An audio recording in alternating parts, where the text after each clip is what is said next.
morning po sa bawat isa sa atin. I hope and pray na lahat po tayo ay ligtas sa masama at masungit na panahon. Tayo po ay nasa Proverbs chapter 11 verse 12 to 21. Sige po, tayo po ay magsimula na. Buksan po natin ang ating mga Bible sa Proverbs 11, 12 to 21 o sa Kawikaan, Kabanatang 11, talatang 12 hanggang 21. Let us all pray. Panginoon, magandang umaga po sa inyo. Salamat po sa oras at sa panibagong araw, Panginoon, na binagaloob mo sa amin. Lord God, samahan niyo po kami at bigyan kami ng karunungan as we study your words. Kami po, Panginoon, ay humihingi sa inyo ng gabay sa pamamagitan po ng inyong banal na spirito na pangunahan po, Panginoon, ang inyong lingkod upang mailid, Panginoon, yung devotion ngayong umagang ito. Maraming salamat po, Lord. We are praying sa buong bansa namin, Panginoon, na sa mga kababayan po namin na dumaranas ng paghihirap sa gawa ng masungit na panahon. Abing pong panalangin na abutin niyo po sila. Pagpalain niyo, Panginoon, yung mga kapatid po namin sa pananampalataya na sa kasalukuyan, Panginoon, ay lubog sa baha at nahihirapan, Panginoon, gawa ng bagyo. Aming pong panalangin ng pag-iingat at proteksyon, Panginoon, ay igawad niyo po sa kanila. Maraming salamat, Panginoon, sa umagang ito. Mangusap ka po sa amin at nandirito po kami na inyong mga anak na willing pong makinig, sumunod, Panginoon, at gawin yung mga tagubilin, Panginoon, na inyong binibigay sa amin. Ito po ang aming panalangin sa matamis at dakilang pangalan ng aming Panginoong Jesus. Amen. Amen. Muli, good morning po. Tayo po ay mag-start na. No? Ang title po ng devotion ko ngayon ay Be Careful. No? Mag-ingat. No? Sapagkat tayo bilang mga Kristiyano, marapat lamang po na tayo ay maging maingat sa lahat ng ating mga ginagawa.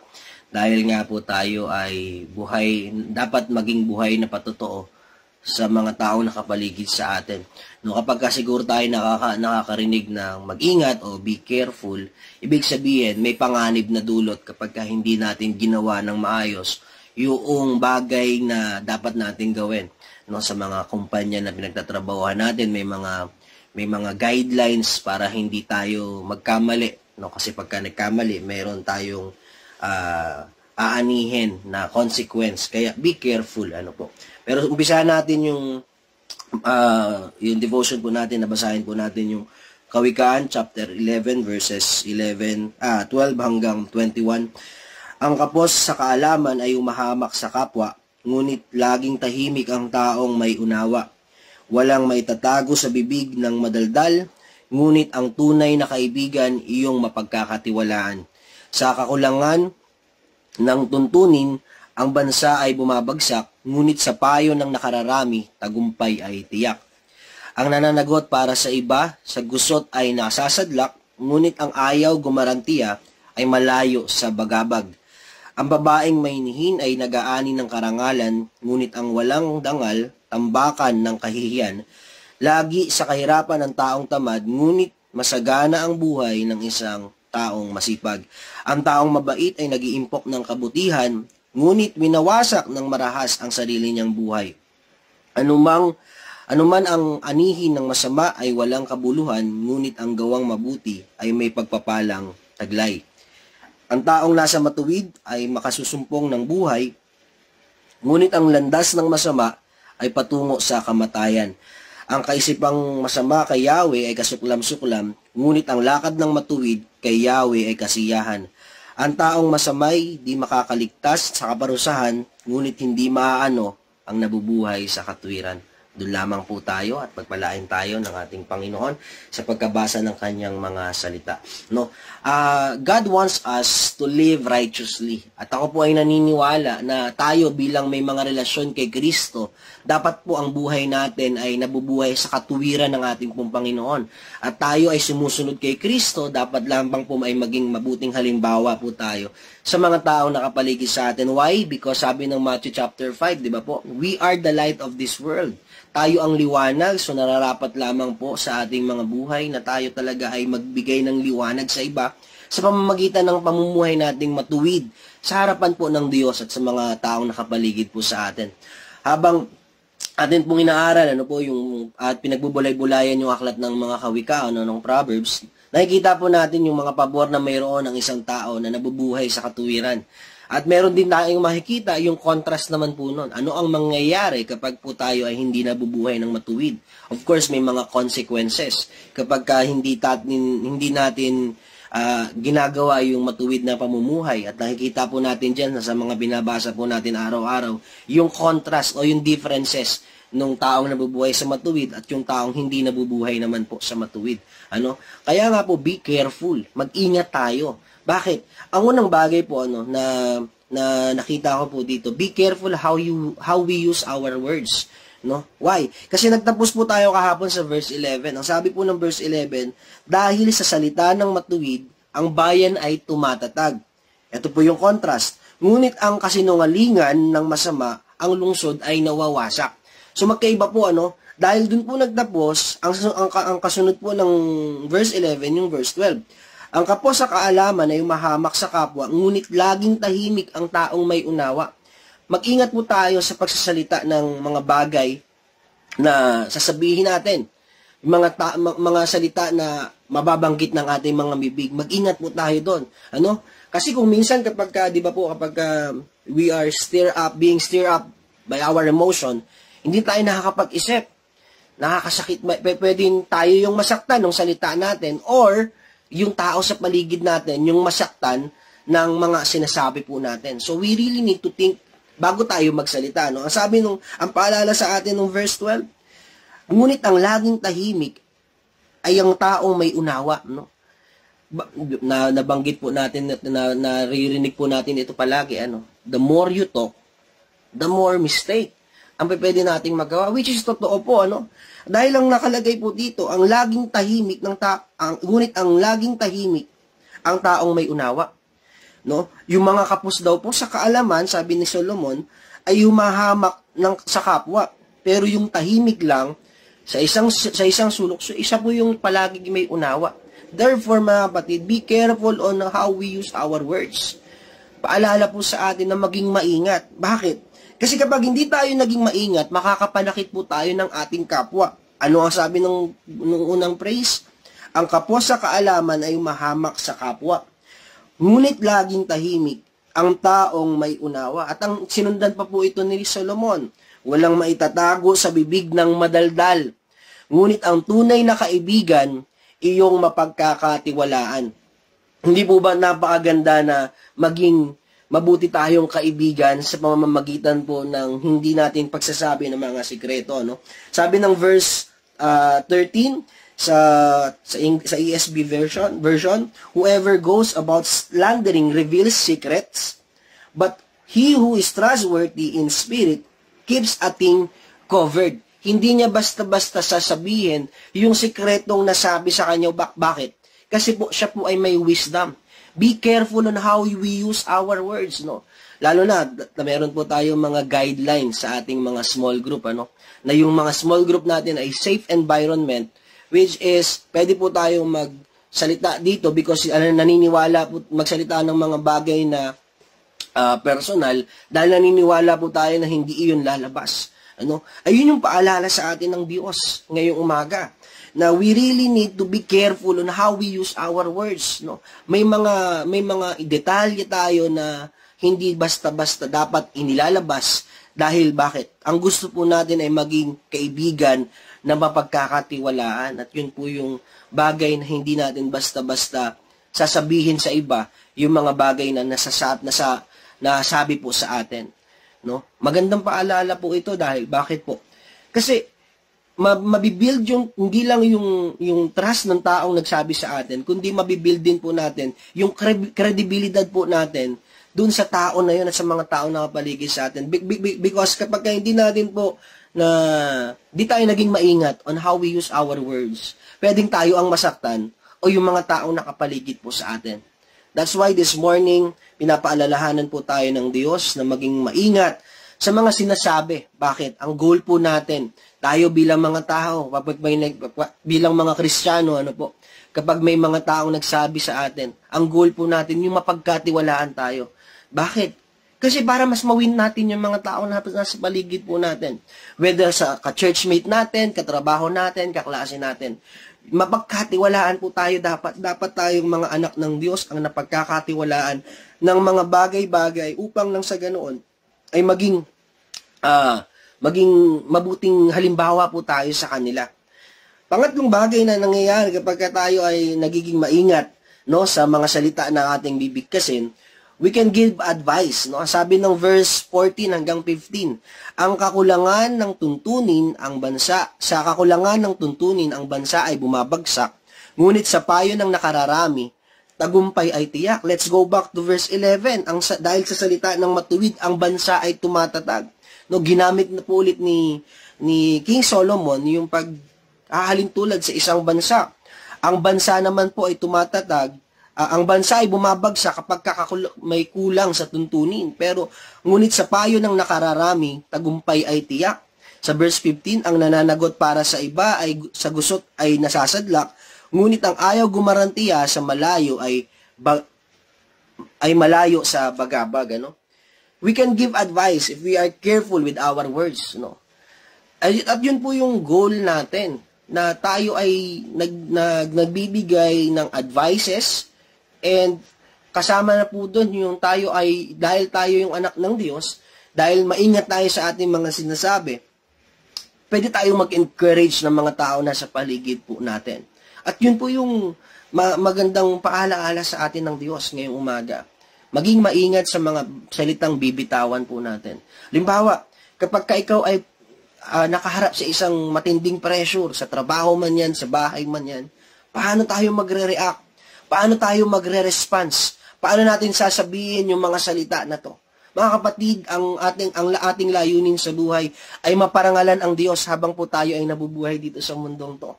At ang gusto at nais ng Diyos po sa atin ay maging matuwid yung ating pamumuhay sa kabila ng maraming mga bagay na nangyayari sa atin, ay maging matuwid pa rin po tayo. At doon po natin nalulugod ang ating Panginoon.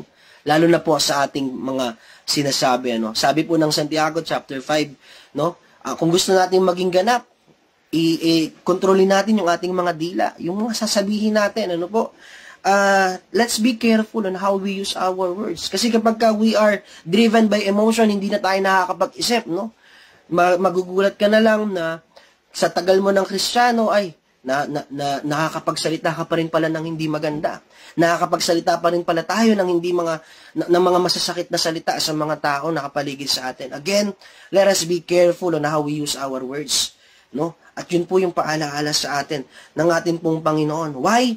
Because we want to become a living testimony of who God is sa buhay po natin. Pangalawang bagay po, be careful on how we live our lives. Bukod sa maging maingat tayo sa mga sasabihin natin, maging maingat din po tayo kung paano natin ibubuhay, o kung paano tayo mabubuhay dito po sa mundong ito. Sabi po ng verse 16 hanggang 21, ang babaeng mainhin ay nag-aani ng karangalan. Ginawa niya pong halintulad yung babae. No? Ang babaeng mainhin ay nag-aani ng karangalan. Para lang ba ito sa mga babae? Hindi po mga kapatid, para po sa ating lahat to. Dapat po tayo ay maging mainhin, no? Ang sabi ng verse 16 sa English, a gracious woman gets honor and a violent man gets riches. Sabi dito, ngunit ang walang dangal, tambakan ng kahihiyan. You see the difference po mga kapatid. We live our lives, no? Na dapat po ay hindi lang tayo yung napaparangalan, kundi ang ating Panginoon. That's why we really need to be careful on how we use our lives, on how we live our lives po. Dapat po tayo ay nabubuhay ng may dignidad. Live a life of honor. Pangalawa po, live a life na meron pong kabutihan. No? Dapat tayo ay nabubuhay ng meron pong kabutihan. At yun po yung paalaala ng verse 17. Ang taong mabait ay nag-uimpok ng kabutihan, ngunit winawasak ng marahas ang sarili niyang buhay. Ano man ang anihin ng masama ay walang kabuluhan, ngunit ang gawang mabuti ay may pagpapalang taglay. Nakita niyo po mga kapatid, ang sinasabi sa atin ni King Solomon sa araw-araw ng pamumuhay po natin. Kailangan po nating mabuhay ng merong kabutihan. Isipin niyo po yun, Kristiyano na tayo't lahat, nakagawa pa rin tayo ng masama. At hindi lang po yun, ano? Kung minsan tayo pa yung pinagmumulan ng kasamaan, no? Kung minsan tayo pa yung pinagmumulan ng kalokohan sa paligid natin, no? We need to live a life na maging halimbawa po tayo sa mga tao. Maging mabuti po tayong halimbawa sa mga taong nakapaligid po sa atin. Bakit? Kasi naniniwala tayo na kapag tayo ay naging mabuting halimbawa sa mga taong nakapaligid sa atin, magkakaroon sila ng curiosity, ay bakit kaya mabait yung tao na iyon? No? Bakit kaya ganun siya mamuhay? Bakit kaya na kahit na nahihirapan na siya, nakukuha niya pa rin maging mabuti? At pinipili niya pa rin maging mabuti? Nagiging curious yung mga tao sa atin. At dahil doon, pwede natin po silang mawin at mahikayat na madala po sa church, madala sa mga small groups, ma-invite po natin sa ating pong mga gatherings. Hindi po ba? Napakadali lang natin mag-invite kapag po tayo ay naging mabuting halimbawa sa mga tao. Ang sabi doon sa verse 17, ang taong mabait ay nag-iimpok ng kabutihan. No? Mabuti ang Diyos, mga kapatid. Bakit? Kasi tinawag po tayo. Pinili tayo at hindi lang po tayo basta pinili at tinawag. Iniligtas tayo sa tiyak na kapahamakan. Namatay po si Kristo dahil sa ating mga kasalanan.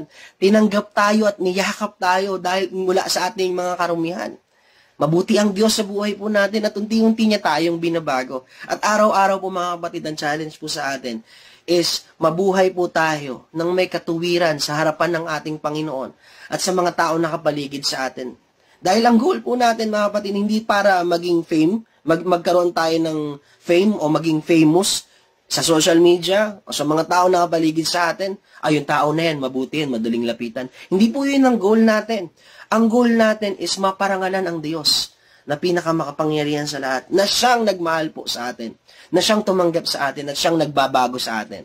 Ano? That's why, kung meron man nga po tayo ipagmamayabang, ano po, hindi yung mga bagay na nakamtan natin dito sa buhay na to. Ang pagmamayabang natin, yung relasyon natin sa Diyos, na unti-unting nagbabago po sa atin, na siyang nagbibigay ng pagbabago ng buhay po sa buhay po ng bawat isa. At panghuli po, kapag ginawa natin to, kagaya nga po ng mga promises ng ating Panginoon, may favor din.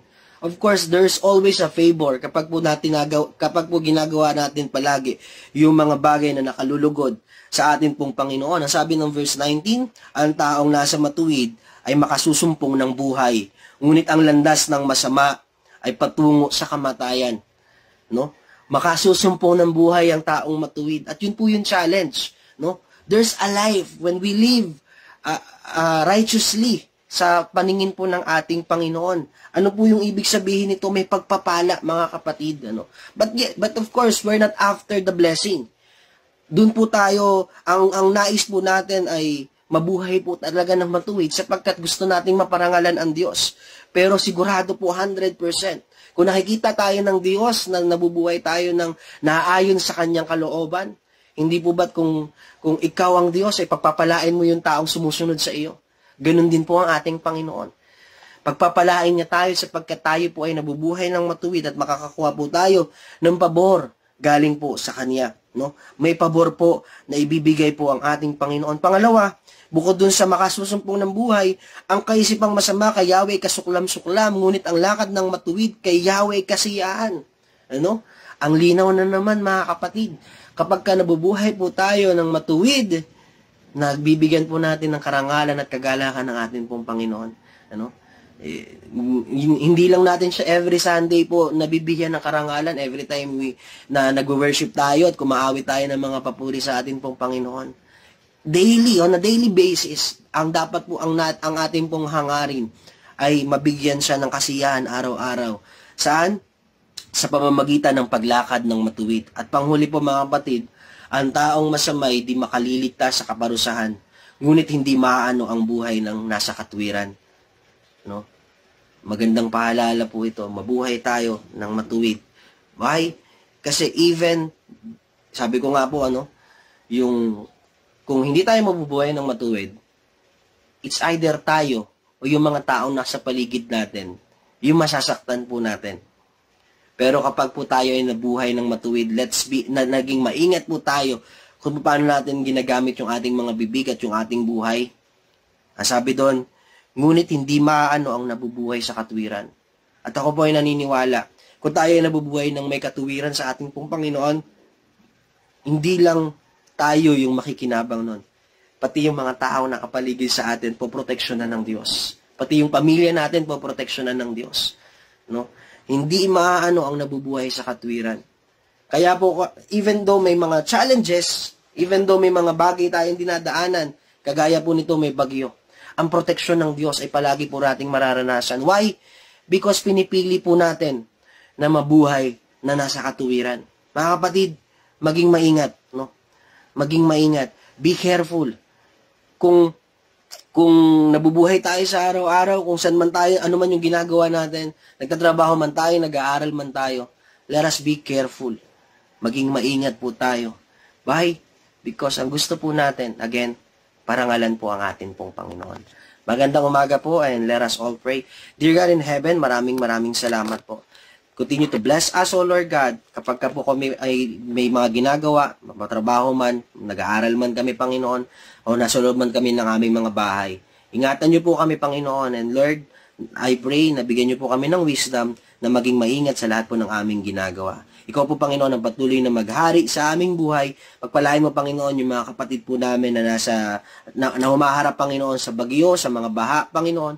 Aming pong dalangin, pag-iingat niyo po sa kanila. At lahat po, Panginoon, ng mga kapatid po namin pumapasok ngayong araw na ito, ay ingatan niyo po at maging matagumpay, Panginoon, ang buhay po namin. Lord God, continue to be with us and bless us, O Lord God, at maging sa lahat po, Panginoon, ng aming gagawin, kiniklaim po namin ang katagumpayan. Ito po ang aming panalangin sa pinakamakapangyarihang pangalan ng aming Panginoong Jesus.